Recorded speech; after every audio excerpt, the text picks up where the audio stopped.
जा रे बेटा, जल्दी ते लौट के आना। लाला जल्दी ते लौट के आना।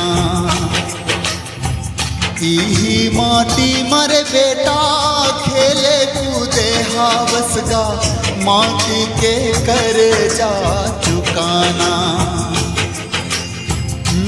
लाला माटी के कर जा चुकाना। जल्दी ते लौट के आना।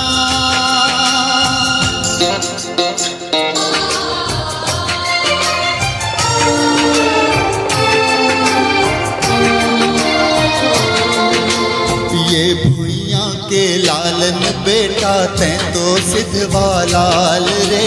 इहे करम है, इहे धर्म है, इहे गंगा धाम रे।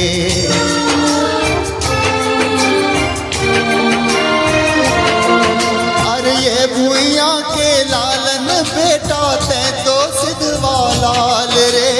इहे करम है, इहे धर्म है, इहे गंगा धाम रे। डोरी झन टूटे रे संगी, बंधना झन टूटे रे संगी, भुइयां ले रिश्ता निभाना। लाला भुइयां ले रिश्ता निभाना। जल्दी ते लौट के आना।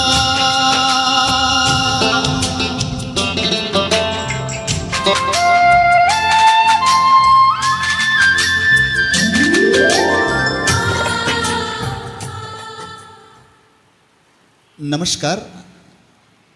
आज शुक्रवार का दिन है। खैरागढ़ के रत्न का आज दिन रहता है। कलाकारों की दुनिया स्टूडियो आप सभी दर्शकों का, आप सभी मित्रों का, हमारे साथियों का हार्दिक स्वागत करती है, अभिनंदन करती है। मैं सावंत कुमार सोनी आप सभी दर्शकों का हार्दिक स्वागत करता हूं खैरागढ़ रत्न में। आज का हमारा खैरागढ़ के रत्न जो कार्यक्रम है वह बहुत विशेष होने वाला है, क्योंकि आज एक दो नहीं, आज तीन तीन खैरागढ़ के रत्न से आपकी हम एक साथ भेंट करवाएंगे। मैं आपको संक्षिप्त रूप से बताता चलूँ। सर्वप्रथम हमारे साथ आज बतौर अतिथि उपस्थित हैं आदरणीय शमशुल हुदा खान साहब हैं, और साथ में हैं श्री दिलीप कुमार रजक जी। उनके साथ में उपस्थित हैं श्री सुभाष चावड़ा जी। आज तीनों ही खैरागढ़ के विशेष व्यक्तित्व आज हमारे साथ उपलब्ध हैं। उनके बारे में कुछ टूटी फूटी, कुछ गहन, कुछ अच्छी, कुछ खट्टी, कुछ मीठी बातें हम इस आज के कार्यक्रम में जानने की कोशिश करेंगे।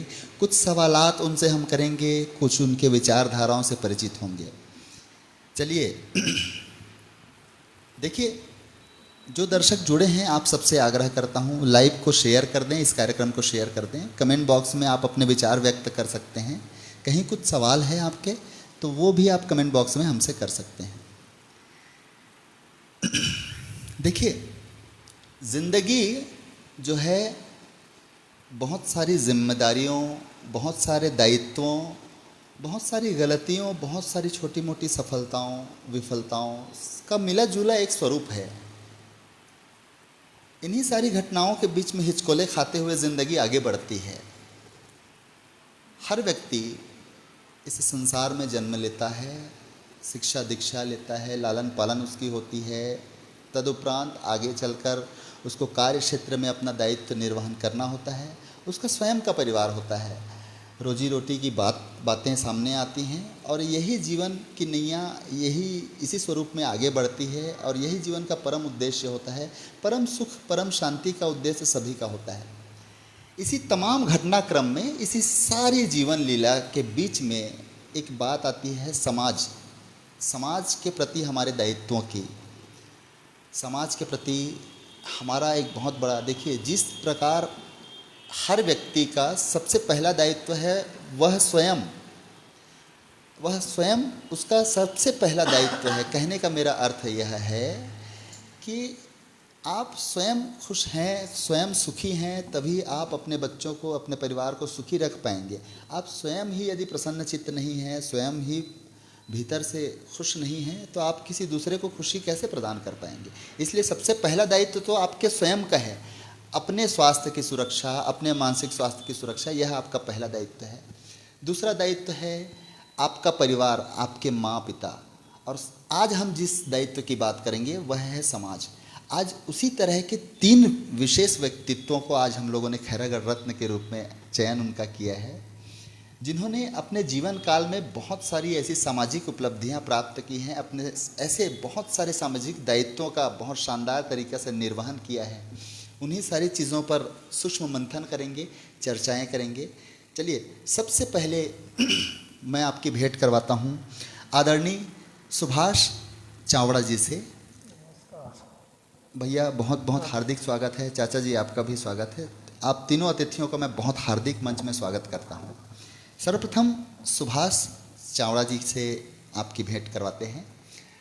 सुभाष चावड़ा जी, मैं आपको बताता चलूं, खैरागढ़ बस स्टैंड में गुजराती भोजनालय के नाम से इनका प्रतिष्ठान है, बहुत प्रसिद्ध प्रतिष्ठान है। पूरे अंचल में खैरागढ़ में बाबा भैया के नाम से बहुत प्रसिद्ध हैं। बाबा जी इनको बहुत प्यार से लोग कहते हैं, इनकी प्रसिद्धि उसी नाम से है।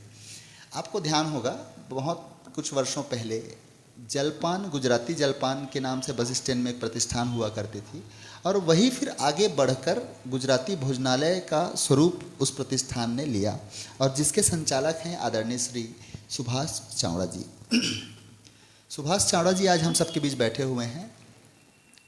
इनका जन्म 22 जनवरी 1969 को इसी खैरागढ़ नगर में अमलीपारा में आपका जन्म हुआ।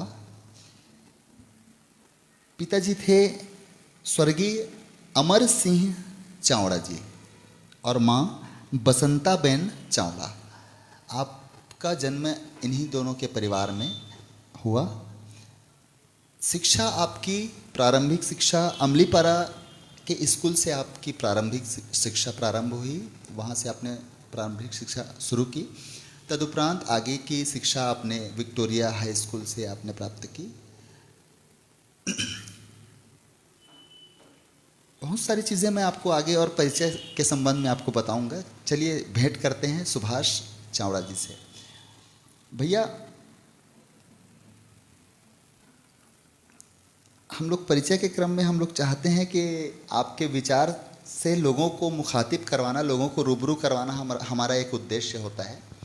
जैसा कि मैंने अभी दर्शकों को बताया कि आपका प्रतिष्ठान बहुत प्रसिद्ध है गुजराती भोजनालय के नाम से। मैं उसी संदर्भ में एक आपसे एक छोटी सी जानकारी, प्रश्न नहीं है, एक जानकारी मैं चाहता हूँ आप अपने मुखारविंद से ही लोगों को दें। आप पिछले 22-23 वर्षों से आप गुजराती भोजनालय का संचालन कर रहे हैं। एक चीज़ दर्शकों को और मैं बताऊं, गुजराती भोजनालय एक ऐसा प्रतिष्ठान खैरागढ़ में स्थापित है जहां कभी आप भूखे हों, आपके पॉकेट में, आपके सामर्थ्य में यदि राशि कम पड़ जाए या ईश्वर न करे कभी आपके पास राशि ना हो, तो आप भूखे पेट कभी लौटेंगे नहीं। और यह सेवा सतत आदरणीय सुभाष चावड़ा जी के द्वारा की जाती है। उनके प्रतिष्ठान से कभी कोई भूखा लौटता नहीं है। सभी को भोजन करवाना उनका एक दायित्व है, उन्होंने अपना धर्म समझ रखा है। एक चीज़ और है, बहुत मुख्य बात, एक बात और आपको बताता चलूँ, जितने भी मानसिक रूप से विक्षिप्त खैरागढ़ नगर में जो लोग हैं,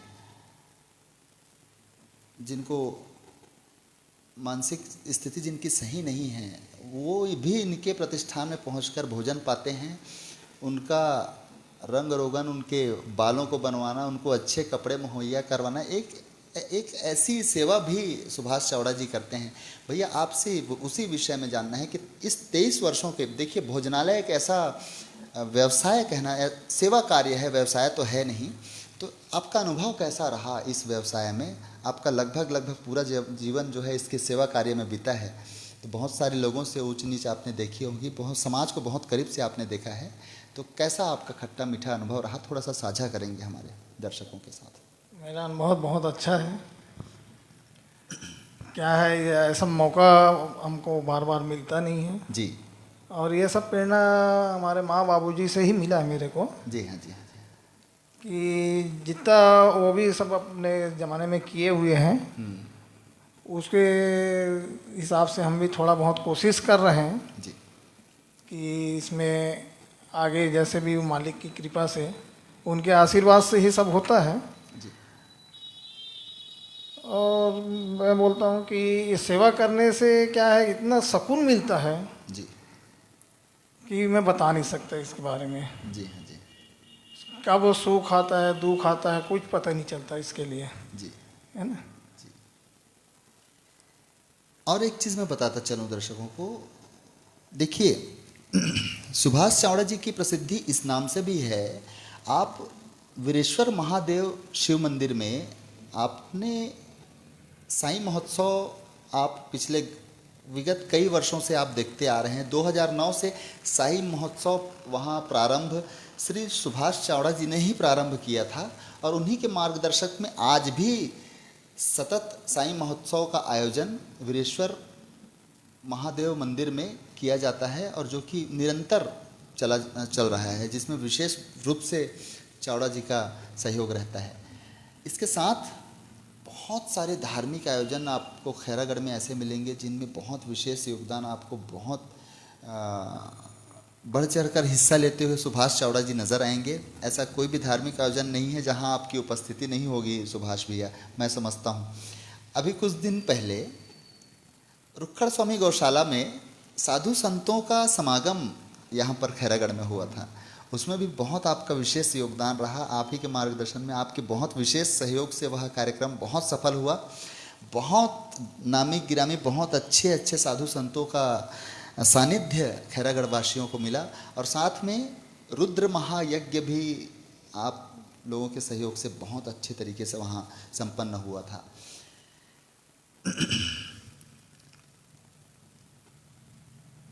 एक जानकारी और बताना है आपको, सुभाष चावड़ा जी ने अभी पिछले 2024 में जब कुंवार के नवरात्रि था, क्या भैया, कुंवार का नवरात्रि था, शीतला मंदिर इतवारी बाजार प्रांगण में 251 कन्याओं के भोजन का संकल्प लिया था और जो बहुत अच्छे तरीक़ों से संपन्न हुआ। लगभग 300 से, मैं भी उस कार्यक्रम में उपस्थित था, लगभग 300 से ज़्यादा बच्चों ने, कन्याओं ने उस कन्या भोज का आनंद लिया, उसमें तृप्ति प्राप्त की उन्होंने।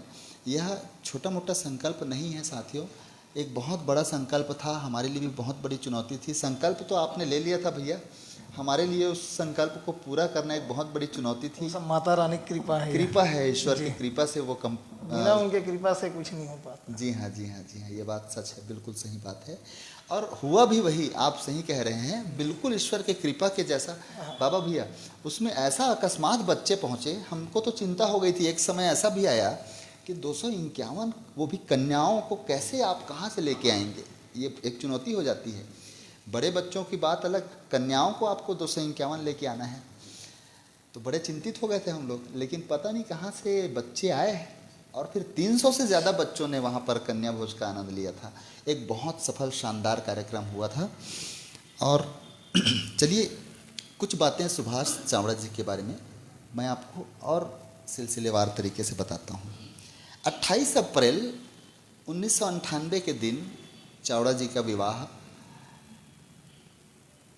चिरई डोंगरी, अभी वर्तमान में मंडला मध्य प्रदेश के निकट एक गांव उपस्थित है, चिरई डोंगरी, जहां सुभाष चावड़ा जी का मूल ससुराल है। वस्तुतः ससुराल तो रायपुर है, रायपुर में आपका ससुराल बना, लेकिन ससुर जी लोग विशेष रूप से निवासी थे चिरई डोंगरी मंडला के। ससुर जी का नाम था स्वर्गीय रतिलाल चौहान साहब और सासू माँ का नाम था स्वर्गीय गौरीबेन। इन दोनों व्यक्तित्वों की पुत्री हुई आदरणीय लीना चावड़ा जी। लीना चौहान मैं जिनको कहूँ, जिनके साथ आप प्रेरणा सूत्र में बंधे और उसके बाद फिर लीना चावड़ा जी आपकी धर्मपत्नी के रूप में आपने उनको स्वीकार किया। 5 भाई 2 बहन का भरा पूरा परिवार आपका है, साथ में एक पुत्र और एक पुत्री आपके जीवन में बहुत खुशहाल छोटा सा परिवार सुभाष चावड़ा जी का। यह था एक कंप्लीट संक्षिप्त बहुत शानदार सारगर्भित परिचय। चलिए अगले क्रम पर मैं आपकी भेंट करवाने की कोशिश करता हूँ आदरणीय श्री दिलीप रजक जी से। चाचा जी हार्दिक स्वागत है।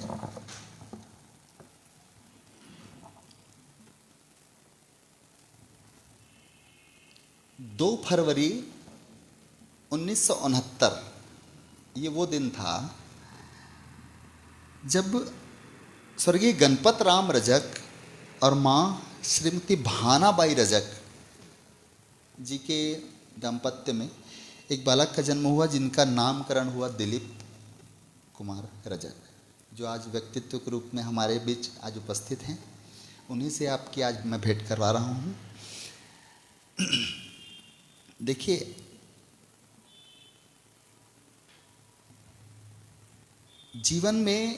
जीवन को जीना, कमाना, खाना, दिनचर्या सभी के जीवन में है, लेकिन कुछ ऐसा कार्य लोग कर जाते हैं अपने जीवन में, कुछ ऐसा विशेष दायित्व वो निभा जाते हैं जिस वजह से खैरागढ़ के रत्न जैसे मंचों में उनकी उपस्थिति हो पाती है। यह आसान नहीं है। दिलीप रजक जी के बारे में मैं आपको बताता चलूँ।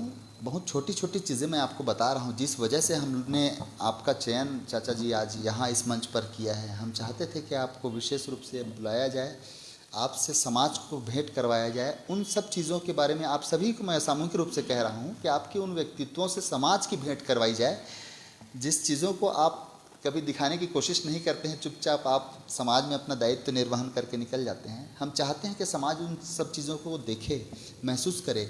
इससे होता ये है कि समाज को भी प्रेरणा मिलती है कुछ अच्छा करने की। आप लोगों ने जो अच्छे कार्य अपने जीवन में किए हैं ईश्वरीय कृपा से, जो आपके माध्यम से हुए हैं, तो समाज भी उससे प्रेरित होता है, कहीं कुछ अच्छा करने की कोशिश करता है। दिलीप रजक जी के बारे में मैं आपको एक छोटी सी जानकारी दूँ। सामुदायिक स्वास्थ्य केंद्र सिविल अस्पताल जो हमारा खैरागढ़ में स्थापित है गोल बाजार में, आपको मैं बताऊं, चाचा जी वो जो आप हॉस्पिटल में, अस्पताल में मरीजों को जो आप प्रातःकाल चाय और बिस्किट उपलब्ध करवाते हैं, ये मैं आपसे यह पूछना चाहता हूँ वो कब से आपने शुरू किया है? 2009 से। हाँ माइक। 2009 से। अच्छा, हाँ 2009 से। देखिए 2009 से लगातार प्रतिदिन आप, कभी ईश्वर न करे आप बीमार हों, आपको अस्पताल की आवश्यकता हो, ऐसी मैं कामना नहीं करता, लेकिन कभी आपको आवश्यकता पड़े अस्पताल की तो आपको प्रातःकाल वहाँ चाय और बिस्कुट प्राप्त होगा। वो चाय बिस्कुट दिलीप रजक जी के द्वारा रोज़ प्रतिदिन उपलब्ध करवाया जाता है। जितने भी मरीज़ होते हैं, जितने भी वहाँ उपलब्ध लोग होते हैं, सभी को चाय और बिस्कुट की सुविधा उपलब्ध करवाई जाती है दिलीप रजक जी के द्वारा। और यह सेवा कार्य 2009 से सतत लगातार जारी है। एक और चीज़ है, अस्पताल से, सिविल अस्पताल से जितने भी रिफ़र के केस बनते हैं, जिनको रिफ़र किया जाता है, यहाँ जिनका इलाज नहीं हो पाता है, तो उनके वाहन में नाश्ते की व्यवस्था, उनके चाय की व्यवस्था, उनके जलपान की व्यवस्था भी दिलीप रजक जी करके उनको यहाँ से रवाना करते हैं। ये विशेष बहुत शानदार सामाजिक कार्य वो हमेशा से करते आ रहे हैं, जिसकी चर्चा करना भी पसंद नहीं करते। हम लोगों ने तो बड़ा निवेदन करके हमने कहा कि चाचा ये सारी चीज़ें लोगों को जाननी चाहिए। और इसी क्रम में मैं आपको और बताता हूँ। चलिए, और एक चीज़ है, दिलीप रजक जी का जो प्रतिष्ठान है बजरंग होटल, बहुत प्रसिद्ध जलपान का बहुत शानदार प्रतिष्ठान है खैरागढ़ में, इतवारी बाजार में स्थित है। मुझे बताने की आवश्यकता नहीं, आप सभी परिचित हैं खैरागढ़ के। यदि आप निवासी हैं, आसपास के अंचल के कहीं के भी आप रहने वाले हैं, तो देखिए तीनों ही शख्सियतों के प्रतिष्ठान में आपका जाना ना हुआ हो, ऐसा हो ही नहीं सकता। मैं तीनों प्रतिष्ठान का नाम लेता हूँ। गुजराती भोजनालय भी आप बिल्कुल एक ना एक बार गए होंगे। बजरंग होटल में नाश्ता आपने बिल्कुल किया होगा, नहीं किया है तो फिर खैरागढ़ अंचल के आप, क्षमा करिए, निवासी नहीं हो सकते, मैं सीधा सीधा ऐसा कहूँ। और साथ में एमपी बुक डिपो, कभी कॉपी किताब स्टेशनरी सामानों की आपको आवश्यकता पड़ी हो और आप एमपी बुक डिपो ना गए हों, ऐसा नहीं हो सकता। तो एमपी बुक डिपो के संचालक भी हमारे साथ आज उपस्थित हैं। आदरणीय शमशुल हुदा खान साहब, तो मैं आपको यह बता रहा था कि बजरंग होटल जो दिलीप रजक जी का प्रतिष्ठान है वह स्थापित है इतवारी बाजार खैरागढ़ में। इतवारी बाजार के आगे जब आप अमली पारा जाएंगे तो अमली पारा में एक मुक्ति धाम है। लगभग उस क्षेत्र में सोनार पारा, बख्शी मार्ग, ठाकुर पारा, बरेट पारा के निवासियों में जब कहीं किसी का स्वर्गवास होता है तो वहाँ अंतिम संस्कार की प्रक्रिया अमली पारा मुक्ति धाम में ही की जाती है। तो शव यात्रा जो है, अंतिम संस्कार की जो प्रक्रिया है, वो यात्रा, अंतिम यात्रा जो है उसी रास्ते से होकर गुजरती है। तो दिलीप रजक जी की एक सेवा जो समाज में छुपी हुई है, जो दबी हुई है, जिसको मैं आज बताना चाहता हूँ विशेष रूप से, कि जब अंतिम संस्कार करके लोग जब लौटते हैं तो कभी कोई जलपान करना चाहता है, कोई चाय पीना चाहता है, कोई पानी पीना चाहता है, तो इनका दरबार हमेशा उनके लिए खुला हुआ रहता है और निःशुल्क रहता है। कभी किसी से पैसा नहीं लेते हैं अंतिम संस्कार से लौटने वाले लोगों से। यह एक बहुत शानदार सेवा कार्य वो शुरू से करते चले आ रहे हैं। कभी सुबह 3:30 बजे आपको चाय पीने की इच्छा हो तो आप बजरंग होटल अवश्य निसंकोच चले जाइए, आपको चाय वहाँ उपलब्ध मिलेगा। चलिए एक छोटी सी और जानकारी मैं आपको देता चलो। चाचा जी, हनुमान जी का मंदिर आपके इतवारी बाजार में स्थापित है। मैं आपके बारे में जब जानकारी जुटा रहा था तो मैंने सुना कि आपने विशेष रूप से उसमें कुछ सहयोग प्रदान किया था। नहीं, पूरा नगर के रीस से हूँ मैं। हाँ, नगर के रीस से। हाँ, सबके सहयोग रही हाँ, से पूरा वार्ड वासी के पूरा। आपके बढ़िया, लेकिन उनमें योगदान रही से इसे नहीं, इसे नहीं बोल रहा हूँ। अच्छा, हाँ, आपका संकल्प उसमें था, ऐसा कुछ है? हाँ, बड़े भैया के रीस से हूँ। अच्छा, हाँ, जी जी जी जी, आप ही के संकल्प में, आपके मार्गदर्शन में, आपके सहयोग से वो बहुत सुंदर, बहुत खूबसूरत श्री हनुमान लाला जी का मंदिर स्थापित है। आप कभी उसका दर्शन करने अवश्य जाएं। यह सारा परिचय आपको मैंने अभी दिलीप रजक जी के बारे में बताया। चाचा जी, आपसे भी एक प्रश्न आज मंच से मैं आपसे एक यह प्रश्न, हमारा भी बचपन उसी इतवारी बाजार में बीता है, आप सभी के प्रतिष्ठान में बीता है, बहुत शरारतें हमने की है। जी। पिता तुल्य हैं आप। आपने भी अपने प्रतिष्ठान में बैठे, आपका पूरा जीवन उसी प्रतिष्ठान में हमने तो देखा है। कभी आपको कहीं घूमते फिरते, कहीं किसी दूसरी जगह बैठे आपको हमने नहीं पाया चाचा जी। तो व्यवसाय के बहाने से आपने समाज को बहुत करीब से देखा है। तो हम चाहते हैं कि खैरागढ़ के इस समाज में इतना जो जीवन का आपका अनुभव है, कहीं आपकी खैरागढ़ से कोई उम्मीद, कोई बढ़िया खूबसूरत सी चीज़ कुछ आप लोगों से बांटना चाहें कि हाँ, क्या पाते हैं मतलब खैरागढ़ के स्वरूप में, कल में, आज में? मैं कहना ये चाहता हूँ कि आपको कैसा लगता है खैरागढ़ आज से 10-20 साल पहले का खैरागढ़, आज का खैरागढ़, और कल कैसा होना चाहिए खैरागढ़? ये आप एक। मैं तो यही बोलूँगा कि जिस धरती पे जन्म लिए हैं जी, वो स्वर्ग है जी, और आने वाले पीढ़ी को भी यही बोलेंगे। थोड़ा सा माइक करीब लें। आने वाले पीढ़ी को भी बोलेंगे जी हाँ जी, कि ये स्वर्ग है हमारा। जी हाँ जी, जी जिस जगह पे जन्म लिए हैं हम, जी वो स्वर्ग है जी, इससे और पहले से बेहतर तो और बहुत अच्छा है। जी जी, किसी चीज़ की कोई कमी नहीं है हमारे यहाँ। पहले था परेशानी, अब तो कोई दिक्कत नहीं है। जी जी, सभी चीज़ की सुविधा है सुविधा है। और पूरा स्वर्ग है खैरागढ़। जी, भाई संगीत नगर के नाम से जाने जाते हैं हमारे खैरागढ़ को। बिल्कुल बिल्कुल, तो इससे बढ़ के और क्या चाहिए हमको। सही बात है, सही बात है। ये थे दिलीप कुमार रजक जी। चलिए आज के हमारे अगले व्यक्तित्व से आपकी मैं भेंट करवाता हूँ। आदरणीय शमशुल हुदा खान साहब से आपकी भेंट करवाता हूँ। गुरु घासीदास जी के प्राकट्य दिवस 18 दिसंबर के दिन आपका जन्मदिन होता है। उसी दिन आपने भी इस संसार में जन्म लिया था भैया। 18 दिसंबर 1967 जी के दिन आपका जन्म इसी खैरागढ़ में तुरकारी पारा में जी हुआ था। पिताजी थे स्वर्गीय अब्दुल अजीज़ खान साहब और माँ श्रीमती कमरुन निशा जी। आप इन दोनों के आंगन में जी। आपका जन्म हुआ। प्रारंभिक शिक्षा आपकी नंबर 2 स्कूल में शायद, जी, है ना? Number 2 school. नंबर 2 स्कूल में आपने प्रारंभिक शिक्षा प्राप्त की, और उसके बाद शायद मिडिल स्कूल आपने यहाँ विक्टोरिया हाई स्कूल में। विक्टोरिया हाई स्कूल से की। जी जी जी। आगे बीकॉम आपने कहाँ से किया था? दुर्ग सुराना कॉलेज से, है ना, बीकॉम भी जी। आपका कंप्लीट हुआ? उस समय यहाँ कॉलेज नहीं खुला था, जी हाँ जी। तो फिर दुर्ग जाके जो है, अच्छा, दुर्ग सुराना कॉलेज से आपने BCom? हाँ, हमारे बड़े भैया सोहेब अहमद खान साहब जो जी हाँ जी। पूर्व डीएसपी हैं, जी। उनके नक्शे कदम में चलते हुए उन्होंने वहीं पढ़ाई की है, तो मैं भी बस उनके कदम से बिल्कुल मिलते हुए। जी जी जी।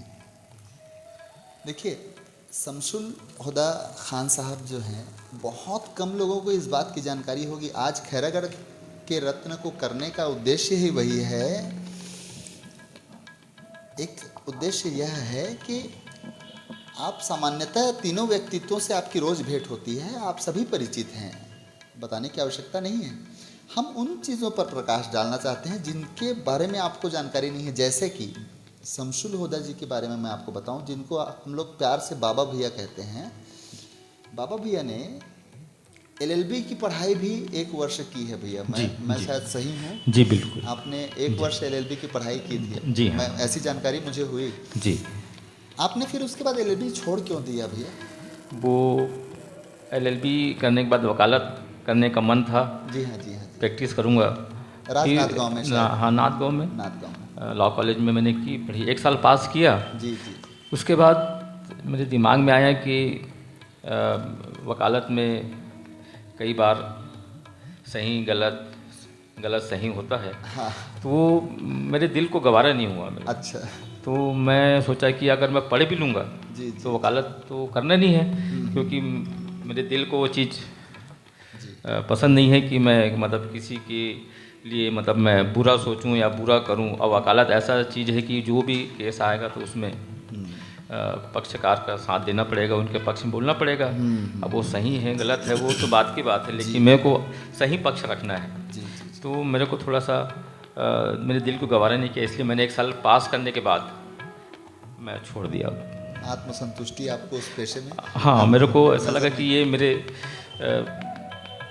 आत्मा को जो है जी पसंद नहीं मेरे को। देखिए, खैरागढ़ वासियों से मैं कहता हूँ थोड़ा सा बच के रहिएगा, कानून के जानकार हैं, 1 वर्ष कम नहीं होता है।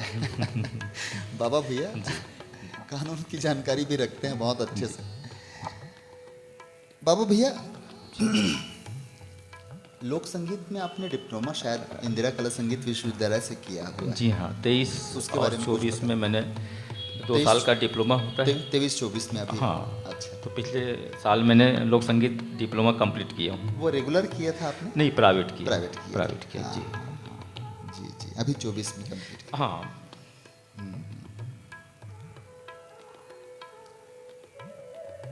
कुछ ऐसी जानकारियां आपको देता हूं। देखिए, जैसे कि राजनांदगांव पठानपारा में बाबा भैया का ससुराल स्थापित है। राजनांदगांव निवासी आदरणीय स्वर्गीय गुलाम सरवर साहब और सासू माँ स्वर्गीय बिल्किश बानो जी के परिवार में रेहाना जरीन खान नाम की बिटिया से आपका विवाह संपन्न हुआ था। जी जी। वो वक्त कौन सा था, वर्ष कौन सा था? 14 नवंबर 1997। हाँ जी जी जी। शमसुल हुदा जी, 3 भाइयों में आप सबसे बड़े हैं भैया? जी। है ना? और 3 बहन भी आपकी? 3 बहन मेरे से बड़ी हैं। आपसे बड़ी हैं? बड़ी। उसके बाद फिर चौथे नंबर पर आपका? मैं जैसे जो कहते हैं तीसरा कर, जो मैं 3 बहनों के बाद मैं हूँ। जी जी जी जी।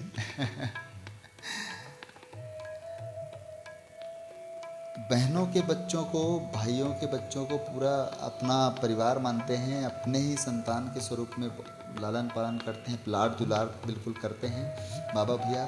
और उस भरा पूरा परिवार है, संयुक्त आज भी परिवार है। बिल्कुल यह सीखने वाली बातें हैं। आज भी हम लोग देखते हैं बाबा भैया का परिवार। हमारा तो सारा बचपन यही बीता है। आपके दुकान से तो बिल्कुल जी। रोज का उठना बैठना हमारा था। रिक्शे में हम लोग बच्चे सब चले जाते थे, शरारत किया करते थे। जी। कॉमिक्स जो बच्चे 80 के दशक 90 के दशक के जो बच्चे हैं, हाँ 90 के, 80 के नहीं 90 के, मैं भी 80 और 90 के बीच के, 85 95 के बीच का मैं भी हूँ। उस समय के जो बच्चे हैं उनको बहुत अच्छे से याद होगा, एमपी बुक डिपो में कॉमिक्स के लिए आपका प्रतिष्ठान जाना जाता था। जी जी विशेष रूप से हम बच्चों में तो कॉमिक्स के लिए प्रसिद्धि थी आपके जी। दुकान की।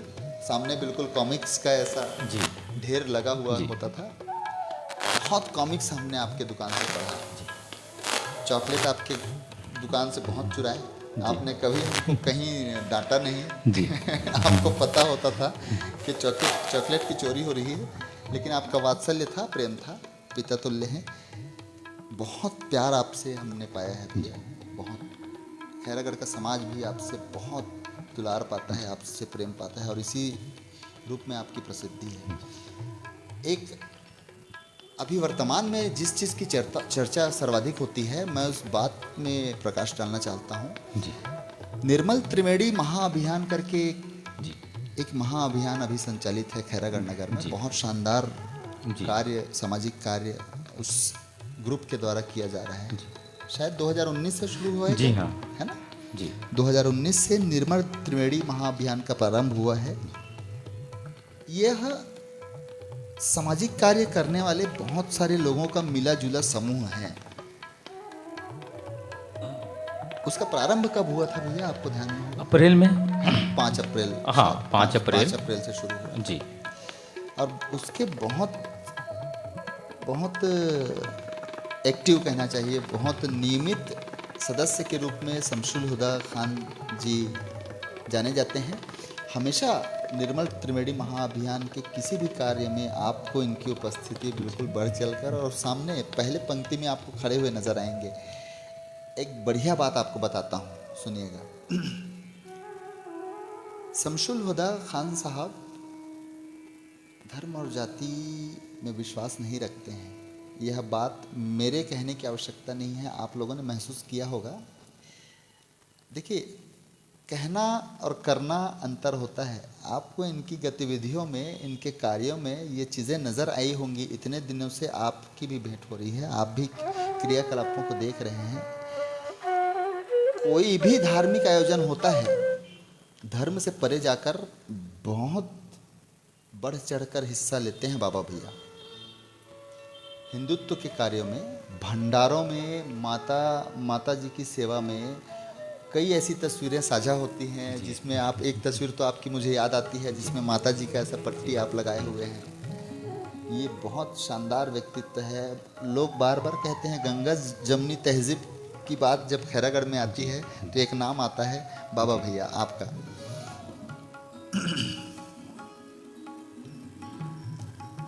मैंने कहीं सुना था बाबा भैया, जी आपसे जानना चाहता हूँ, क्योंकि वो बात सही है या नहीं है इस बात की पूरी जानकारी नहीं, मैं आपसे पूछना चाहता हूँ। शायद आपने अपने जीवन काल में, आप मुसलमान कम्युनिटी से, जाति से आप आते हैं, उसके बाद भी आपने शायद जीवन काल में एक बार आपने भागवत का आयोजन कहीं करवाया है। जी। मैं उसके बारे में थोड़ी जानकारी जानना चाहता हूँ कि आपने कैसे उसका आयोजन किया। आपने किया था ना भागवत कहीं? हाँ जी जी है ना? उसके बारे में थोड़ा सा जानकारी दें, किन किन लोगों का सहयोग रहा, कैसा, थोड़ा सा विस्तार से आप हमारे दर्शकों को बताएं। जी। हमारे आदरणीय साथी श्री सुनील शर्मा जी जो हैं, उनके साथ बंटी तिवारी जी जो हैं हमारे दोस्त, उनके साथ बैठना हुआ और हमारे तुरकारी पारा में काफ़ी सालों से, मुझे याद तो नहीं है, लेकिन काफ़ी सालों से मैंने भागवत नहीं हुआ ऐसा मेरे को लगा। काफ़ी सालों से मेरे को वो चीज़ हुई कि यहाँ नहीं हुआ है। बहुत पहले हुआ होगा, लेकिन फिर भी कम से कम 10-15 साल पहले तक तो नहीं हुआ था। तो मेरे को जब मैं, हमारे शर्मा सर हैं, हमारे दोस्त सुनील शर्मा सर जो हैं जी, तो वो, उनको देख के मेरे को लगा कि शर्मा सर तो हमारे भागवत पढ़ते हैं, भागवताचार्य भी है ना? हाँ भागवताचार्य हैं। हाँ हाँ। तो मेरे को कॉन्फिडेंस आ गया कि हमारे मोहल्ले में, बाकी सभी मोहल्लों में भागवत पाठ होता है, हमारे मोहल्ले में नहीं हुआ है। तो मैंने उनसे चर्चा की और कॉन्फिडेंस बहुत था मेरे कि दोस्त हैं तो बढ़ गया कॉन्फिडेंस कि मैं उनको बोलूँगा तो बिल्कुल मतलब उम्मीद है मेरे को कि होगा ऐसा करके। तो मैं सर से चर्चा किया तो सर बहुत साथ दिए। उन्होंने कहा कि मैं कोई भी फीस नहीं लूँगा, जो भी पंडाल और जो भी व्यवस्था है उसको आप जो है व्यवस्था कर देना। फिर हमारे साथ बंटी तिवारी जी और दिनेश गुप्ता जी जो अभी हमारे वर्तमान में साथ में नहीं है, साथ में नहीं हैं, नरेंद्र श्रीवास जी और मुकेश भट्ट जी और सब साथ में थे। तो चर्चा हुई तो फिर मतलब पूरी व्यवस्था को जो हमारे भैया जो साथ में थे सब लोगों ने उसको हाथों हाथ लिए और सारी व्यवस्था उन्होंने संभाल ली। जैसे बताया कि मैं बंटी तिवारी जी, दिनेश गुप्ता जी, नरेंद्र श्रीवास जी, मुकेश भट्ट जी, उन्होंने संभाल ली। तो बहुत मेरे को हल्का लगा कि भैया लोग हैं तो अब तो इतना बड़ा कार्यक्रम है तो कोई मतलब अब मतलब क्या बोलते हैं कि जिम्मेदारी होती है, एक तनाव रहता है। इतना बड़ा कार्यक्रम है तो फिर मैं एकदम ये हो गया, फ्री हो गया और भैया लोग ने पूरे काम को बहुत अच्छे से हमारे अंजाम दिए। तुरकारी पारा में भागवत 7 दिन का हुआ जी। तो मैं नीरज सिंह है हमारे पुराना थाने के सामने जो होटल है वहाँ से मैं हलवा प्रसाद के रूप में बनवाता था और शाम के समय जैसे भागवत ख़त्म होता था, समाप्ति होती थी तो फिर मैं जाके उसको जो हमारे श्रोतागण जो हमारे आते हैं सुनने के लिए आते हैं तो उनको सबको वितरित करता। हाँ, तुम्हें वितरित करवाते। और सुबह हम लोग जाते थे तो क्या रात को भागवत हुआ रहता था तो पूरे गद्दे वगैरह जो हैं वो बिछे रहते थे तो कहीं पर कुछ मतलब उसको साफ करने के लिए मैं सुबह जाता था तो साथ में हमारे मोहल्ले की भाभी लोग वो भी जाते थे साथ में। हमारी बिसेन दीदी हैं, यदू भाभी हैं, कमला भाभी हैं। तो इस तरीके से पूरे लोग जो हैं हम लोग साथ में मिलके पूरे भागवत के पंडाल में साफ़ सफाई करके पूरे गद्दे को व्यवस्थित बिछाते थे। और मतलब ये हमारा काम था, ये हमारी ड्यूटी थी और बड़े मतलब इतनी खुशी मिलती थी। और भाभी लोग बहुत अच्छे से जो है साथ दिए और 7 दिन का जो कार्यक्रम हुआ हमारे मतलब बहुत अच्छा लगा, बहुत अच्छा माहौल था। जी। एक बात और मैंने सुन रखा है आपके बारे में, मोदी जी ने जब थोड़ा हास्य से संबंधित हंसी वाली बात है, मोदी जी ने स्वच्छता अभियान जब प्रारंभ किया था उसके पहले खैरागढ़ नगर में बहुत कुछ लोग शमसुल हुदा खान जी को, बाबा भैया आपको स्वच्छता अभियान के लिए जानते हैं। उस अभियान के बारे में थोड़ा सा बताइए हमारे दर्शकों। जी, तुरकारी पारा में शायद आप लोगों ने कुछ अभियान चलाया था जी स्वच्छता का।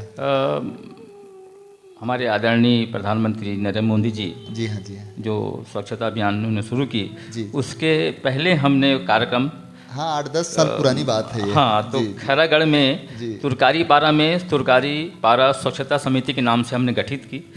उसमें चैनू भैया, मंगल भैया और नीरू भट्ट जी और उत्कर्ष यदू और गुड्डू यदू जो हैं वो हम लोग पूरा जो है एक ग्रुप बनाए। और भी मैं थोड़ा नाम भूल जा रहा हूँ जी, मतलब एक कोई बात नहीं। रश्मि दीदी जो हैं हाँ। हम लोग मिल के कम से कम 15-20 लोग जो हैं तुरकारी पारा में ये अभियान शुरू किए। और स्कूल के पास बहुत सारे वो क्या घुरवा बोलते हैं, बहुत सालों से था तो उसको हमने कूड़ा इकट्ठा हो गया। हाँ, कूड़ा जो है और बहुत ज़्यादा गंदा भी, अब बच्चे हैं छोटे छोटे मोहल्ले में आके अपना वो, तो उसको हमने जो है जी डेली जो है साफ़ करते थे और बाकी तरफ भी साफ़ करते थे। तो लोगों ने देखा कि हमारे इस शिद्दत को कि सफाई ये लोग रोज़ करते हैं और वो बच्चों की पॉटी तक को उठा के फेंकते हैं और उसको मतलब कूड़ेदान ट्रैक्टर नगर पालिका ट्रैक्टर वाले को बुला के जो है उसमें डालते हैं। तो हमारी मेहनत को उन्होंने देख के फिर वो हमारी निवेदन को स्वीकार किया प्रभावित हुए और वहाँ पर से कचरा फेंकना बंद कर दिए। बंद कर दिए। सफल रहा, बढ़िया आप लोगों का वह प्रयास बहुत जी। सफल रहा। स्कूल के पीछे भी एक गार्डन है। गार्डन तो में रश्मि देवी, हाँ मैं उसी की बात करने वाला था। रश्मि देवी बालोद्यान के नाम से वहाँ पर स्थापित है शायद। जी। नंबर 2 स्कूल के पास में ही है। हाँ, नंबर 1 स्कूल के है ना? पीछे है। हाँ, उसके पीछे में जो वहाँ भी आपने काफ़ी श्रमदान किया है, बहुत काफ़ी समय जी, से आप करते आ रहे वहाँ पर भी मतलब क्या था कि स्कूल के पीछे का हिस्सा था, तो मोहल्ले वाले जो हैं उसमें मैं भी शामिल हूँ। ये सब कचरा फेंकते थे। जी। तो मेरे मन में आया कि स्कूल का हिस्सा है और इस तरीके से लोग कचरा फेंकते हैं, तो ये समझिए 20 साल पुरानी बात है। जी जी जी। तो मेरे मन में आया कि इसको साफ रखना चाहिए और यहाँ पौधा लगाना जी। चाहिए। ये गार्डन, छोटा सा गार्डन बन सकता है। तो उस नियत से मैंने जो है उसको अपने खर्चे से साफ करवाता था, और कुछ मैं भी करता था और कुछ मजदूर बुला के साफ करवाता था। नगर पालिका की भी सहायता लेता था मैं। उसके बाद नगर पालिका वाले भी बहुत साथ दिए और वो 10 साल तक ये प्रयास चलते रहा। पेड़ लगाता था, फिर कुछ दिन में फिर कचरा फेंकते थे। अच्छा। फिर वैसे ही हो जाता था। वो 10 साल तक चलते रहा। हाँ जी। फिर हमारे पार्षद जो हैं, हमारे छोटे भाई सुबोध पांडे जी, जब उन्होंने चुनाव लड़ा तो मैंने उनसे एक प्रॉमिस ली कि मतलब भैया ये तो साफ सुथरा है, आप पार्षद हैं, मोहल्ले की जो है रख रखाव जो सेवा करेंगे, प्रतिनिधि। हाँ, हाँ, हाँ। तो ये जो सेवा है जी। इससे हमारे मोहल्ला जो है एक कॉलोनी जो होता है जिसमें गार्डन होता है, तो एक कॉलोनी की जैसे ये हो जाएगा। बच्चे जो मोहल्ले के रोड में खेलते हैं जी। वो गार्डन में खेलेंगे। तो भैया को बहुत पसंद आई ये बात और मेरे को प्रॉमिस की कि मैं जैसे ही पार्षद बनूंगा तो मैं इसको गार्डन पार्षद निधि से बनवाऊंगा। और मैंने उनको, मेरी दुआ थी कि भैया बने जीते हैं और वो चीज़ हुई। और सुबोध भैया को मैं बहुत शुक्रिया अदा करता हूँ, धन्यवाद देता हूँ कि उनकी वजह से आज गार्डन जो है जी स्थापित है, स्थापित बहुत अच्छी तरीके से। बाबा भैया एक बात आपके लिए, सुभाष भैया एक बात आपके लिए ध्यान में आती है मुझे, वो पशुओं में आज भी आपका जो रोटी बांटने वाला, रोटी पशुओं को खिलाने वाला, वो शायद कार्यक्रम आपका आज भी चल रहा है। प्रतिदिन आपके भोजनालय से भोजन पशुओं के लिए जाता है और वो पूरे नगर में पशुओं को घूम घूम कर बांटा जाता है। आदरणीय गुलाब अग्रवाल जी के द्वारा वो रोटी, गुलाब अग्रवाल जी और उसको बांटने का कार्य करते हैं। और आपके यहाँ से वो भोजन सिर्फ हम बना के ही देते हैं, आप बना के देते बाकी वो आटे लेके आते हैं और वो अपना खुद बांटते हैं। हाँ, देखिए ये सारी बातें लोगों को बताना बड़ा, इस मंच का मतलब ही वही है भैया। ये सारी बातें लोगों तक पहुँचाना हमारा मकसद था।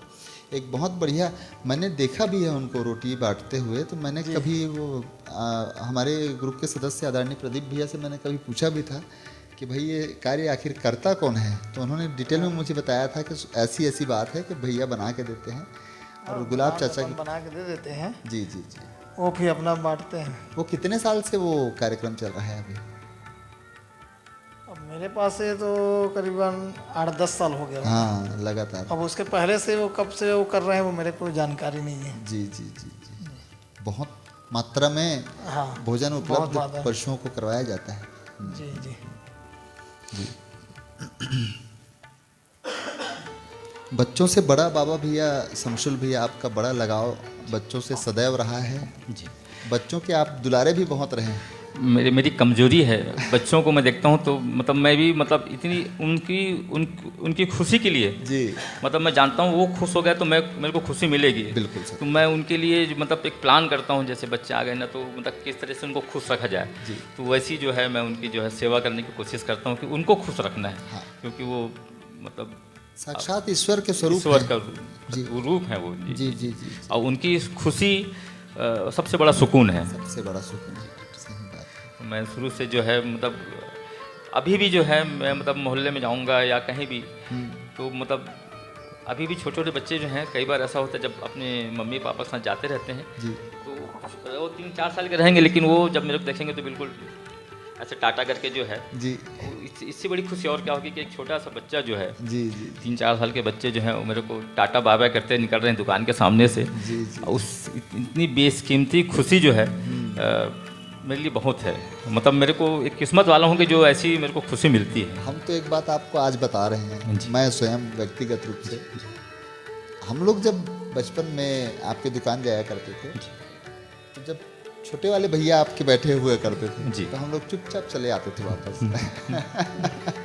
हम लोग पूछते थे बाबा भैया कहाँ हैं, और जब जवाब मिलता था कि नहीं है, कहीं गए हुए हैं, जी तो फिर हम आ जाते थे वापस। हमको चाहिए था बाबा भैया, जी जी हमको आपसे भेंट करना, आपसे मिलना, आपका लाड़ दुलार बहुत आनंद देता था हमेशा।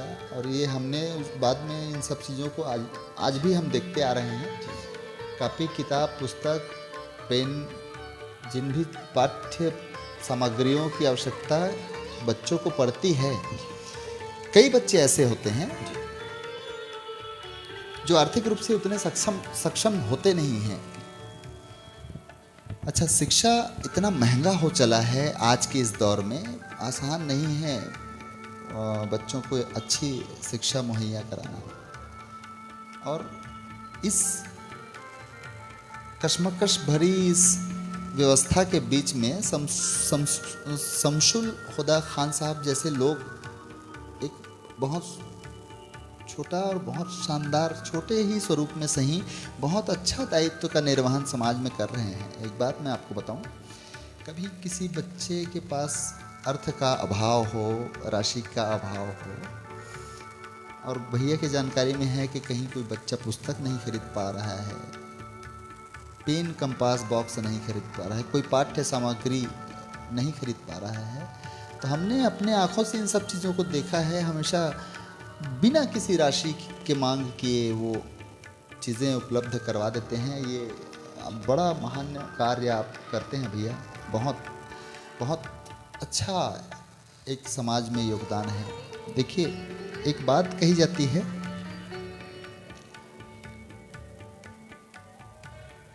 पानी में दान करिए और उसको पानी में डालिए, यह बात कही जाती है। और इस स्वरूप को हमने आँखों से जीवंत होते हुए हमेशा आपके साथ इस चीज़ को हमने देखा है।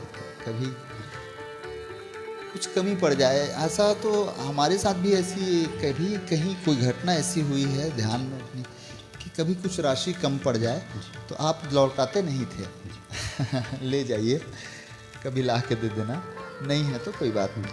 तो ये एक अच्छा है, एक बढ़िया अच्छा योगदान समाज में हम देखा है। मेरे को मतलब मैं कहना चाहता हूँ कि मतलब जो सुकून है, जी हाँ, जी मतलब आदमी सुकून तलाशते हुए मतलब तलाशता है सुकून। जी जी जी और मेरे पास मैं खुशकिस्मत हूँ जी कि सुकून मेरे पास जो है चल मेरे कर को आता है। आसानी से मिल जाता है। कि जब बच्चे आते हैं तो मेरे को मतलब उनको देख के आइडिया आ जाता है जी कि मैं उनको खुश कैसे करूं, जी जी क्योंकि उनको खुश करना मतलब इससे बड़ी चीज़ खुशी नहीं मिलेगी। आप कहीं घूमने जाइए, कहीं पर मतलब आदमी जब बाहर जाता है तो सुकून की तलाश में जाता है, कुछ खुशी ढूंढने जाता है। तो मेरी खुशी और सुकून जो है, तो मेरे बच्चे हैं, जो छोटे छोटे बच्चे हैं, स्कूल के बच्चे हैं, जब जैसे भी हैं, मतलब अगर बच्चों से मैं बात किया तो मैं ये सोचता हूँ कि उनको खुश किस तरीके से करूँ, और मैं बस उसमें वो हो जाता हूँ कि बस उनकी खुशी चाहिए मेरे को। जी मतलब मेरे को मतलब वो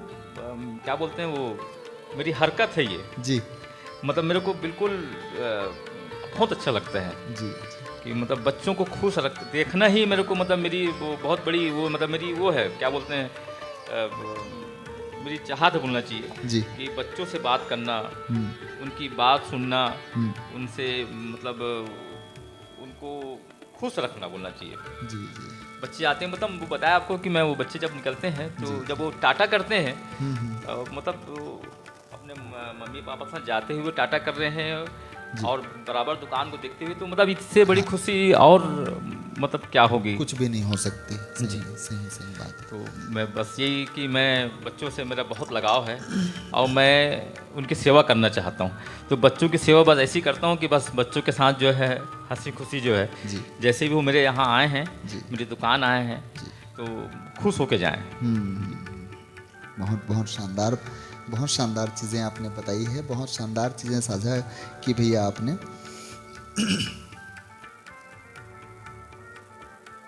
निश्चल, निष्कपट, निस्वार्थ,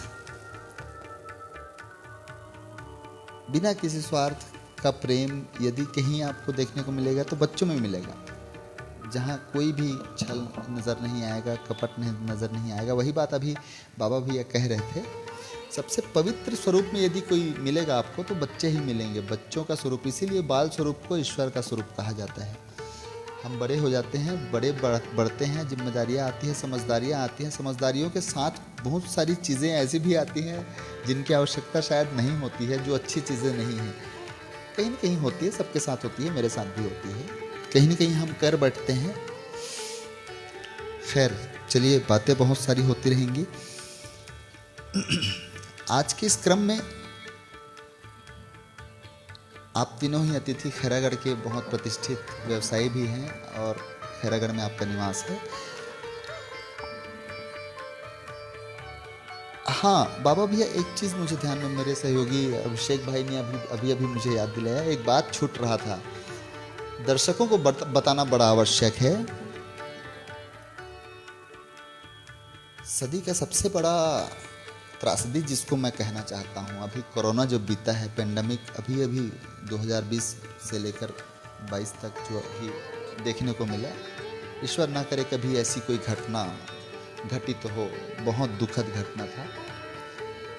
लोग एक दूसरे के साथ मिलना, उठना, बैठना भी लोगों के लिए आसान नहीं था।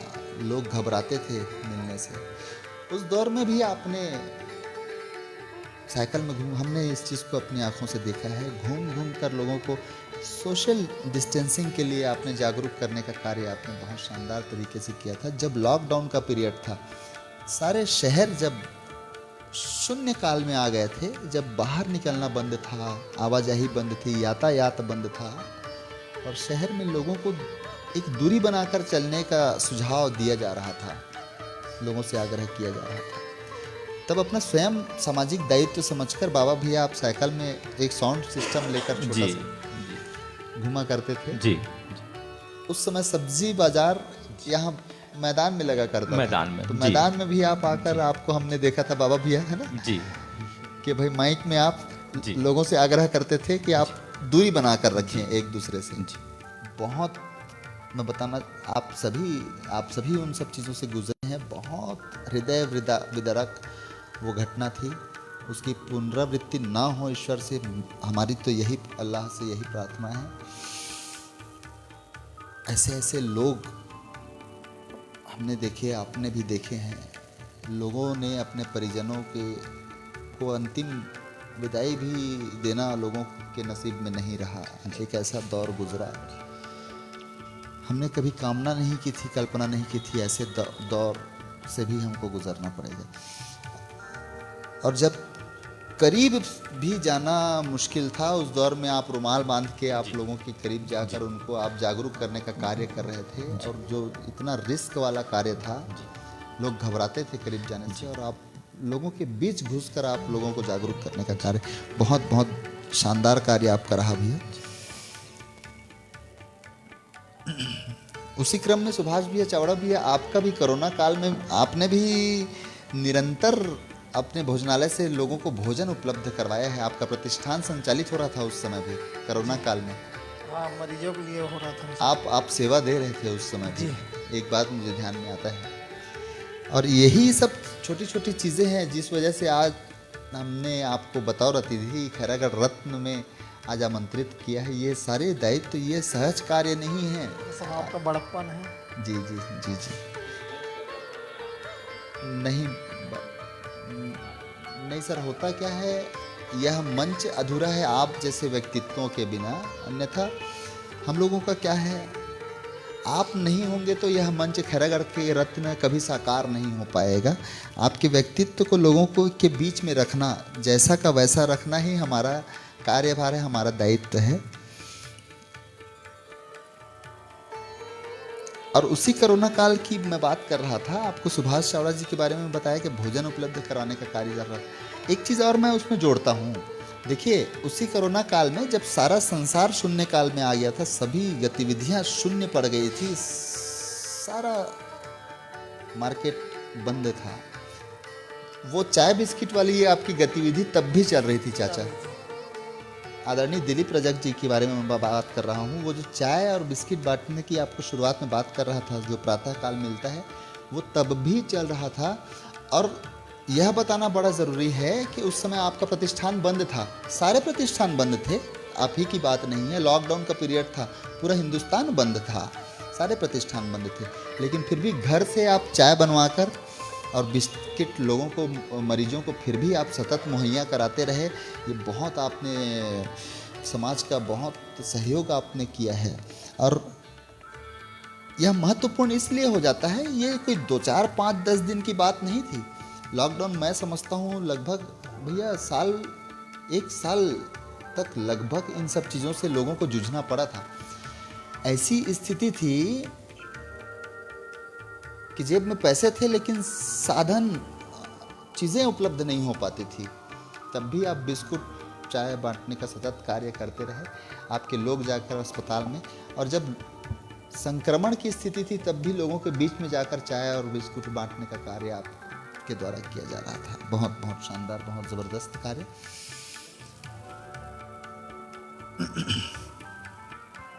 बार बार हम आपके उस कार्य की प्रशंसा कर रहे हैं चाचा जी, तो एक चीज़ पूछ लेता हूं मैं आपसे, इसकी प्रेरणा आपको कहां से ऐसे मिली कि चाय बिस्किट की व्यवस्था, जलपान की व्यवस्था मरीजों के लिए करनी चाहिए? ऐसा विचार कैसे आपको, माइक, ऐसा विचार कैसे आपको? हमारे पिताजी 2008 में जी गुजर गए। थोड़ा सा करीब ले आएंगे माइक। हाँ 2008 में गुजरे हूँ, जी तो हम सोचे कि उनके पीछे हैं हम, जी और हमारे पिताजी भी शुरू से दान किसी को खाली नहीं किया। जी जो भी दुकान में आए हैं, जैसा भी, जी तो ऐसा था कि जो भी आया है अपने पास नहीं भी रहा था तो चलो भाई तुम खुश रहो। हाँ हाँ तो उसी से प्रेरणा लिए हैं हम जी। पिताजी से। जी जी तो हम बोले कि अब हम तो चले गए हैं, अब हमारे लिए पूरा पर्याप्त है, छोड़ के गए हैं, जी ना हमको मकान बनाना ना दुकान बनाना है। सही। तो हम इसी विचार से उनके नाम चलो यही सेवा करेंगे, जी पिताजी के ही प्रेरणा से सीखी। जी जी बहुत सुंदर। बाबूजी से आपको इस कार्य को करने की प्रेरणा मिली है, बहुत सुंदर। और आगे भी सोच रहे हैं कि हम अपने लड़के को भी यही सीख दे रहे हैं जी कि लगातार निरंतर वो जब कार्य, तक मालिक हमको हाँ क्षमता करते प्रदान, रहें। ईश्वर जब तक जी जी क्षमता प्रदान करे। जी देखिए जब आप देने के लिए हाथ खोलते हैं ना, जी दर्शकों को मैं एक अच्छी चीज़ बताने की कोशिश करता हूँ कि जब आप हाथ देने के लिए खोलते हैं तब होता उल्टा है। तब ईश्वर उसी हाथ में लाकर चीज़ें आपके रख देता है, जिसका एहसास आपको नहीं होता। जी आखिर वो सामर्थ्य आप देने के योग्य कहाँ से हो पाते हैं? कहीं ना कहीं ईश्वर आपको देने के योग्य बनाता है, आपको सामर्थ्यवान बनाता है।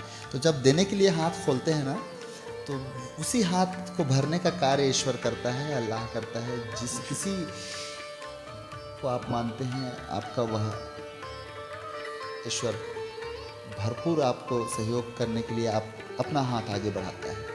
हमेशा देने के लिए तैयार रहिए। आज सारे व्यक्तित्वों, आज के हमारे अतिथियों की मूल बात यही है, सभी ने समाज को देने का दायित्व निभाया है, न केवल अपने लिए, समाज के लिए जीने का कार्य किया है। बाबा भैया, शमशुल भैया, मैं आपसे एक आग्रह करना चाहता हूं कि खैरागढ़ के विषय में कहीं कोई आप ऐसा संदेश देना चाहें, कुछ ऐसा विचार व्यक्त करना चाहें किसी विषय को लेकर, जी तो आप हमारे दर्शकों, आपको पूरा खैरागढ़ अभी देख रहा है, जी तो आप अपने विचार व्यक्त कर सकते हैं। जी जी हमने खैरागढ़ सेवा समिति गठन की है, लगभग 2 साल हो गए, और हम जो है अस्पताल के लिए बहुत गंभीर हैं। तो शासकीय अस्पताल यानी सिविल अस्पताल जो है, वहाँ थोड़ी साफ़ सफाई और मतलब जो एक प्राइवेट अस्पताल की जो फीलिंग आती है, जी जब कोई मरीज जाते हैं तो वहाँ पर थोड़ा सा लाइट वगैरह जो है और रूम ये चीज़ें जो है थोड़ा सा एक गार्डनिंग होनी चाहिए। मेरी मतलब एक आप निवेदन है कि जनप्रतिनिधियों से कि जैसे हम प्राइवेट अस्पताल जाते हैं, हाँ हाँ वहाँ इलाज यहाँ भी बहुत अच्छा होता है जी। सरकारी अस्पताल में, जी। लेकिन जो माहौल जो होता है, है स्वच्छता का वातावरण जो देखने हाँ, को मिलता है जी, वो चीज़ें जो है उसकी थोड़ी सी कमी कहीं उसकी पर जो है हो जाती है। हाँ, जी, मैं बस यही है मेरी थोड़ा निवेदन। सा सुधार करने हाँ, की आवश्यकता हाँ, है। बाकी सारी चीज़ें बहुत अच्छी हैं। जी जी बस मैं चाहता हूँ कि साफ़ सफाई, जी। पेंटिंग वगैरह जो है कि जब कोई मरीज जाए तो उनको थोड़ा सा एक अच्छा लगे, उनको मन अच्छा लगे। अच्छा, इसमें दूसरा पक्ष ये भी है बाबा भैया कि प्रशासन का तो दायित्व है ही, जी हमें भी इस बात को समझने की आवश्यकता है कि हमारा भी दायित्व है। जी सरकारें बहुत खर्च करती हैं, जी बहुत सरकारों के द्वारा खर्च किया जाता है, राशियां आती हैं, लेकिन होता क्या है कि वही एक कहीं न कहीं मानसिकता बनी रहती है सरकारी वाली। जी वही व्यक्ति जब किसी प्राइवेट अस्पताल में जाता है तो उसमें ऐसा मैं कहूँ कि हिम्मत नहीं होता है कि वो एक कचरा कहीं पर फेंक दे। जी। लेकिन वही व्यक्ति जब किसी सरकारी संस्थान में जाता है, सरकारी अस्पताल में जाता है, तो वो पाउचों को खाकर, कुरकुरे के पैकेट को, जी, चिप्स के पैकेट को यदा कदा कहीं कहीं भी फेंक कर चला आता है। बिल्कुल वो बिल्कुल वही इंसान है जी जिसने जाकर प्राइवेट अस्पताल में अलग व्यवहार किया जी, था, और वो वही व्यक्ति है जिसने सरकारी अस्पताल में इस तरह का व्यवहार किया कि कहीं भी कचरा फेंक जी दिया। जी बिल्कुल। तो हमारा भी यह दायित्व हाँ। मैं समझता हूँ बनता है जी जी जी जी कि हम यथा स्थान कचरों का निष्पादन करें, निष्पादन करें। जी जी, और सफाई का खुद भी ध्यान रखें, खुद भी ध्यान रखें हमारा भी और क्योंकि उस हमारा अस्पताल है जी ना कि प्राइवेट अस्पताल है, जी तो हम खुद अगर साफ सफाई रखेंगे हाँ तो मैं हमारे खैरागढ़ के वासियों से भी निवेदन करूंगा कि ये जाते हैं तो एक अपना समझ के जी जी वहाँ पर अपना व्यवहार करें, जी। साफ सफाई को ध्यान रखें, और वहाँ पर भी जो सेवा हो सकती है उसको सेवा देने के लिए बहुत सारी चीज़ें हैं। जैसे हमने एनटीएम जो है हमारी जो निर्मल त्रिवेणी महाअभियान ने एक बार पुताई कराई थी, हाँ। तो इस तरीके से अच्छा, अस्पताल में पूरा अस्पताल- पुताई का कार्य पूरे अस्पताल में अंदर बाहर जो है निर्मल त्रिवेणी महाअभियान जो है जो पूरा पेंट कराई थी। तो मैं इस मंच के माध्यम से खैरागढ़ के वासियों से निवेदन करता हूँ कि जो भी सहयोग है जी और यहाँ हैं समाज सेवी और दानदाता हैं खैरागढ़ में, तो मैं बस निवेदन करूँगा कि थोड़ा बहुत इसमें सहयोग करके हमारे अस्पताल को एक अस्पताल तो बहुत अच्छा है, लेकिन थोड़ी जो व्यवस्था जो होती है साफ़ सफाई की, जो प्राइवेट अस्पताल की फीलिंग आनी चाहिए कि आदमी कहीं पर भी बैठ जाए, थोड़ी छोटी मोटी गार्डनिंग हो जाए वहाँ पर, 2-3-4 जगह छोटे छोटे गार्डनिंग हो जाता है, जो मरीज को देखने आए हैं तो वहाँ बैठ जाएँ, तो उससे एक खूबसूरती बढ़ेगी, खूबसूरत होना चाहिए। और बाकी चीज़ें तो बहुत अच्छी हैं यहाँ की, बाकी एक तो माहौल अच्छा हो जाएगा। और जो हमारे जो जाते हैं खैरागढ़ वासी जो हैं, जो गुटखा उटका खा के वहाँ पहुँचते हैं और वहीं कोने में गंदगी करते हैं, मैं उन्हीं सब चीज़ों की बात कर तो रहा वो था। थोड़ा सा पूरी तरह सुधार लाने की ज़रूरत है। और मैं अस्पताल प्रशासन से बहुत खुश हूँ, बस थोड़ी सी जो वो है, जैसे रात के समय जाओ थोड़ा सा अंधेरा रहता है, थोड़ा सा मतलब जो रास्ता है वो, तो मैं तो जनप्रतिनिधियों से निवेदन करूंगा कि वहाँ पर एक बेहतर व्यवस्था हो। और बस यही कि हमारा अस्पताल वहाँ जाए तो बड़ा अच्छा लगे। जी इलाज तो बेहतर है जी लेकिन वहाँ जाने से जो सुकून मिलता है। देखिए, होता क्या है कि अस्पताल का माहौल ही आपके आधे स्वास्थ्य को ठीक कर ठीक देता है, करता है। जी और दूसरा चिकित्सक का स्वरूप। जी जी आधा स्वास्थ्य तो वहाँ जाकर आपका सुधर जाता है, और दूसरा जब आप चिकित्सक के सामने बैठते हैं, डॉक्टर के सामने बैठते हैं, तो आधा मानसिक रूप से स्वस्थ वही एक आपको करने का कार्य कर देता है। बहुत सही बात आपने कहा। स्वच्छता तो बहुत परम आवश्यक चीज़ है। जिस तरह से आप अपने घर को साफ रखते हैं, अपने दरवाजे को, अपने आंगन को साफ रखते हैं, यह भी हमारा ही दायित्व है कि हमारा अस्पताल, हमारा स्कूल, हमारे जितने भी। मैं पुनः जो है एक बात जनप्रतिनिधियों से पुनः अपील करना चाहूँगा कि विशेष ध्यान दें सरकारी अस्पताल में वहाँ की स्वच्छता को लेके सफाई को लेके, पेंटिंग को लेके, ताकि हमारा अस्पताल जो है मतलब एक अच्छा एक भाव पैदा हो। जी। और बाकी सारी चीज़ें बहुत अच्छी हैं, बस एक व्यवस्था जो होती है साफ़ सफाई की, उसको थोड़ा सा जो है। खैर, अब मैं समझता हूँ बहुत जल्दी आपको एक बहुत अच्छे जिला अस्पताल जी, की उपलब्धता हो जाएगी खैरागढ़ नगर में। सिविल अस्पताल तो रहेगा ही, जी। अब जिला मुख्यालय खैरागढ़ बन चुका है, तो एक जिला अस्पताल भी यहाँ स्थापित होगा बहुत जल्दी, और वहाँ फिर बहुत बड़े स्तर पर इलाज की सुविधा मुहैया हो पाएगी। हम कार्यक्रम के अंतिम दौर में हैं, बिल्कुल अंतिम क्षणों में हम कार्यक्रम के पहुंच चुके हैं। मैं क्रमवार आज के हमारे अतिथियों से, आप सभी से मेरा आग्रह है, बस 10-10 सेकंड में आप छोटे छोटे हमारे इस मंच से खैरागढ़ के विषय में कहीं कुछ यदि आप कहना चाहें, दर्शकों का आभार व्यक्त करना चाहें, तो आप कर सकते हैं। और हमारे इस मंच के बारे में बस 2 शब्द, कलाकारों की दुनिया स्टूडियो, हमारे इस मंच के बारे में कैसा आपका अनुभव रहा, 2 आशीर्वचन आपके, और उसके बाद कार्यक्रम को हम लोग।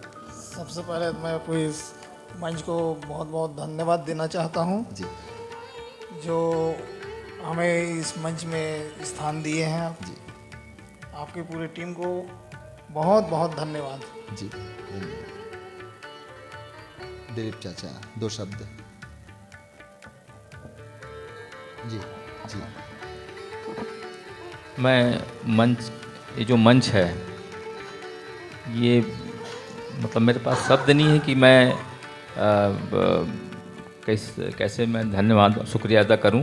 मैं इस मंच को और मंच के जो साथी हैं, सावन भैया, प्रदीप भैया, अभिषेक भैया और किशोर भैया, सोनी जी, मैं दिल से शुक्रिया अदा करता हूं कि इस मंच में मुझे आमंत्रित किया। और मैं, ये मेरे लिए एनर्जी है। अगर मैंने जो सेवा, ये तो मेरी ड्यूटी है, सेवा नहीं है, लेकिन मैं उसको एक धर्म समझ के एनर्जी के साथ आज जो मंच में आया हूँ और जो मुझे ताकत मिली है, जो सम्मान मिला है, मैं उसको बहुत अच्छे से अपने खैरागढ़ की सेवा करना चाहूँगा। और ये मेरे लिए बहुत बड़ी एनर्जी है। आप लोगों ने मुझे मंच में जगह दिया, इसके लिए मैं दिल से शुक्रिया अदा करता हूँ। ये मंच खैरागढ़ के मतलब ये एक ऐतिहासिक कार्यक्रम है, और मैं आप लोग के लिए, आप लोग की सोच के लिए, आप लोग की मेहनत के लिए, जो आप दिन भर मेहनत करके मंच तैयार करते हैं, और आप लोग जो सोच आई है, तो मैं दुआ करूंगा कि आपके परिवार को, आपको हमेशा जो है सुख समृद्धि और खुशी मिले। और मेरी दुआ हमेशा आप लोग के साथ है, इस मंच के साथ है। बहुत बहुत शुक्रिया, धन्यवाद। बहुत बहुत स्वागत है भैया। सदैव आप आते रहें, पधारते रहें, आपके जीवन में उपलब्धियां निरंतर सतत जारी रहें। ईश्वर आपको बहुत दीर्घायु प्रदान करे कि जो दायित्व आप समाज में निभा रहे हैं उसको और निरंतर लगातार समाज को यह लाभ आप लोगों के द्वारा मिलता रहे, ऐसी हम कामना करते हैं। आज आप सभी बहुत प्रतिष्ठित व्यवसायी के रूप में जाने जाते हैं। आप लोगों ने बहुत बहुमूल्य अपना समय निकालकर आज इस मंच को अपना समय प्रदान किया। हम लोगों ने छोटी सी तैयारियां आप लोगों के लिए स्मृति भेंट के रूप में प्रशस्ति पत्र का इंतज़ाम किया है, वो आज मंच में मैं आपको प्रदान करना चाहता हूँ। बैठिए, बैठ करिए।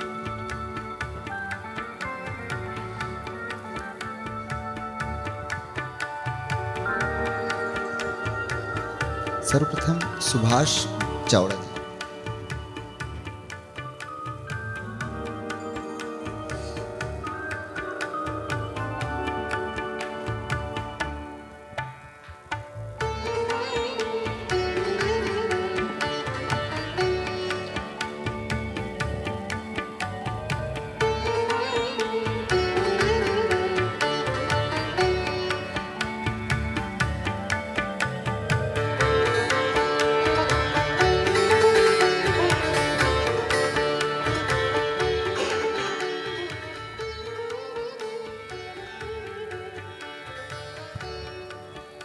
ये थे आज के हमारे अतिथि श्री सुभाष चावड़ा जी, श्री दिलीप रजक जी और आदरणीय शमशुल हुदा खान साहब।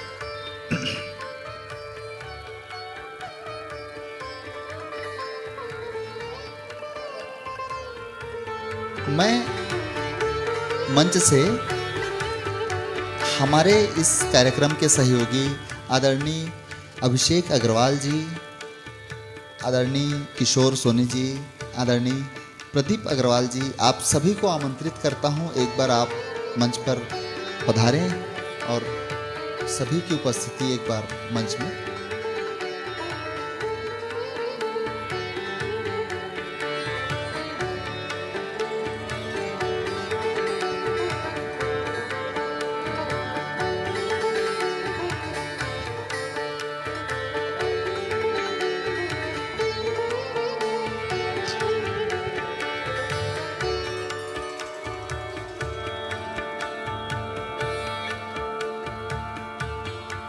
बहुत बहुत धन्यवाद भैया।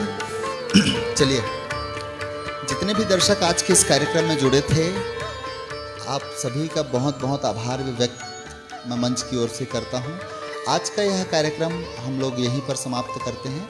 अगले सप्ताह शुक्रवार के दिन फिर से किसी नए व्यक्तित्व के साथ, किसी नए खैरागढ़ रत्न के साथ आपकी भेंट करवाएंगे। और इस बात के लिए मैं आपसे प्रॉमिस करता हूँ, बहुत अच्छे व्यक्तित्व के साथ अगले शुक्रवार को आपकी भेंट करवाऊंगा।